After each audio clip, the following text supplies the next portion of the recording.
You're watching South Asia Newsline and here are the top stories we are tracking for you on Thursday, the 8th of May. India neutralizes Pak missiles aimed at 15 cities, destroys air defense system. Pakistan vows retaliation as tension escalates with India over airstrikes.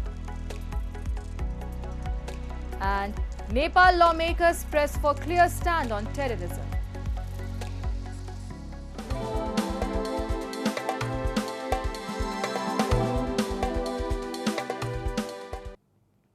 And now for all the details.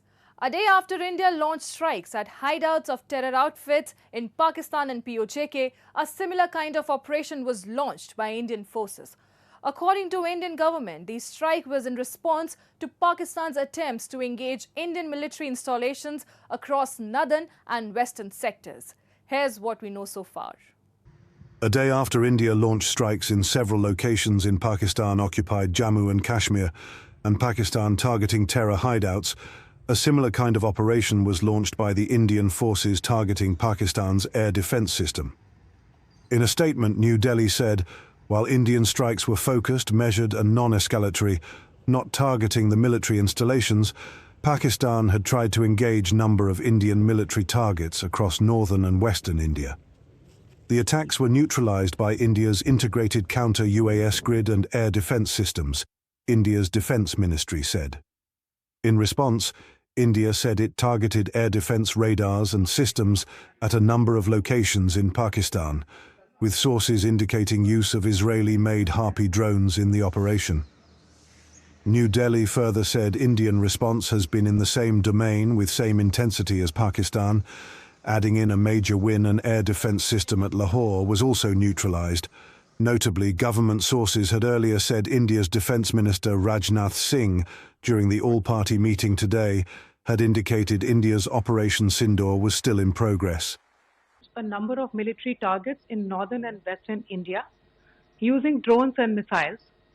These places included Avantipura, Srinagar, Jammu, Pathankot, Amritsar, Kapurthala, Nal, Jalandhar, Ludhiana, Adampur, Bhatinda, Chandigarh, Falodi, Uttarlai and Bhuj. These were neutralized by the integrated counter unmanned aerial system and other air defense systems. The debris of these attacks is now being recovered from a number of locations that prove the Pakistani attacks. Along with targeting of military installations, Pakistan, in an act of escalation, has also resorted to artillery shelling in India's Jammu and Kashmir, targeting civilian population across the line of control and international border. According to initial reports, around 13 fatalities were reported from the border town of Poonch, as more than 24 civilians were injured across Poonch and other bordering towns due to shelling by Pakistani forces. The Indian Army said in a statement that Pakistani action is being responded appropriately in a calibrated manner. Anticipating further escalation from Pakistan in the northern sector, India has shut operations across 21 airports across Jammu and Kashmir, Ladakh, Punjab, Himachal Pradesh, Rajasthan and Gujarat, along with school holidays in some border districts. Modi सरकार की के मोदी साहब ने जड़ा कि शीता बहुत अच्छा किया है लेकिन आसा गरीब लोगों ने भी जड़ा नुकसान होया इसने बारे में भी कुछ सोचा जाए और ये मेरे बच्चे ने मकान सा जड़ा पूरा तबाह हो गया है। हाँ, ये हमें बहनें दो हैं इधर। इसलिए रात को जब 1:30 बजे ने फोन किया कि हमारे यहाँ गोला पड़ा है तो हमें ये सब कुछ जल गया है, खत्म हो गया और जख्मी है, तो बाद में ये भागे ऊपर कहीं सेफ जगह पे। India on Wednesday also briefed envoys of current member nations of the United Nations Security Council, San Pakistan and Sierra Leone, over its Operation Sindoor. As per government sources, during the briefing, New Delhi conveyed if Pakistan escalates the situation, India will reply to its action in a befitting manner. India, which had earlier taken a slew of diplomatic measures against Islamabad, has said that strikes in Pakistan were aimed to preempt further cross-border attacks. Meanwhile, Pakistan, in an act of escalation, has warned action against India, with Pakistani Prime Minister Shehbaz Sharif saying New Delhi will have to bear repercussions of its actions in Pakistan. A report.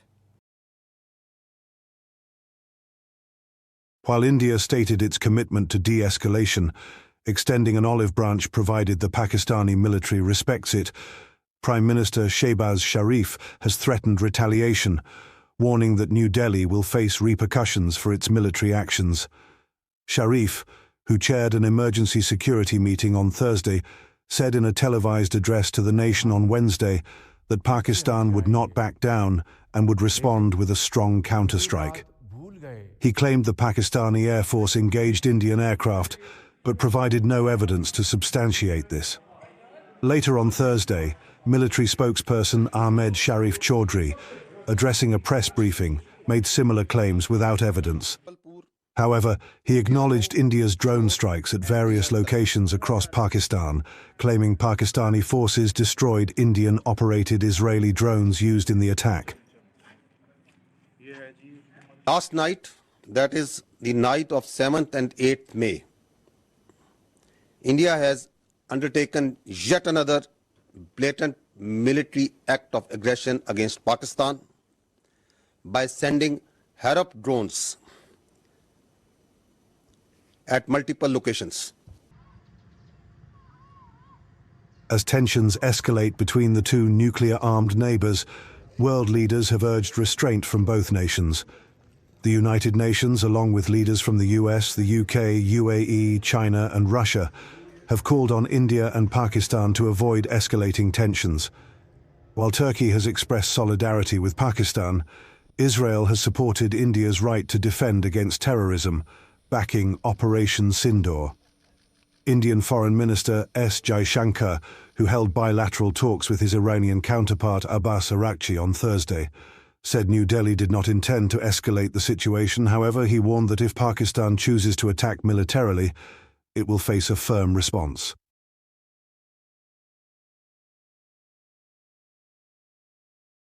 This attack compelled us to respond on 7th May by striking at cross-border terrorist infrastructure. Our response was targeted and measured. It is not our intention to escalate the situation. However, if there are military attacks on us, there should be no doubt that it will be met with a very, very firm response. And in a double whammy for Pakistani forces amid India's Operation Sindoor targeting terror hideouts, the Baloch Liberation Army has claimed responsibility for 2 separate attacks in Bolan and Kach regions of Balochistan, reportedly killing 14 Pakistani army personnel. There has been a spate in such attacks in the region since the past 2 to 3 months.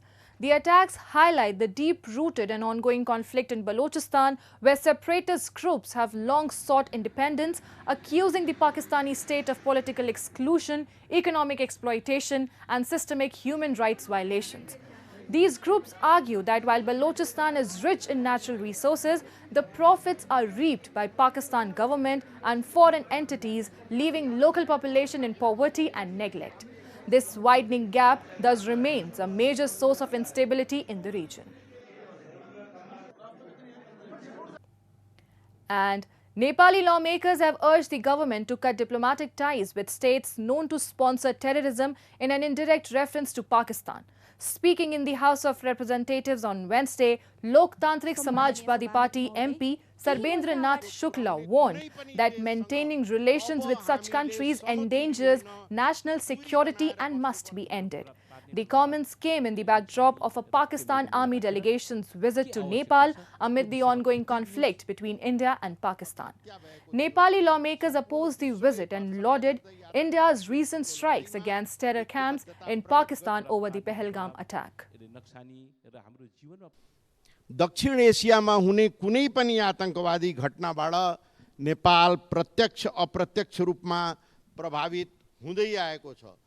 त्यसर्थ अहिले समय आएको छ सभामुख महोदय, जब हामी आतंकवाद र आतंकवादी विरुद्ध सहकार्य गर्न कार्यनीतिलाई हृदयंगम गर्नुपर्छ हामीले।